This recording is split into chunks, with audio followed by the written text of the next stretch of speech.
This is an activity. If you, I saw these birds, and you go to the supermarket and get some dried beans, and you put them in the lid of a cardboard box, and you slide them around where the birds are.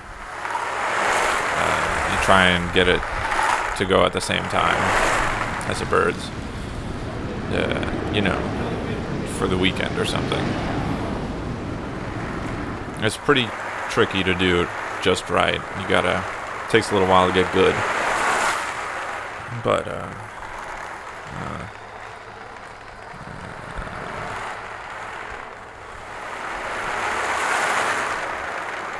so that's one thing you can do.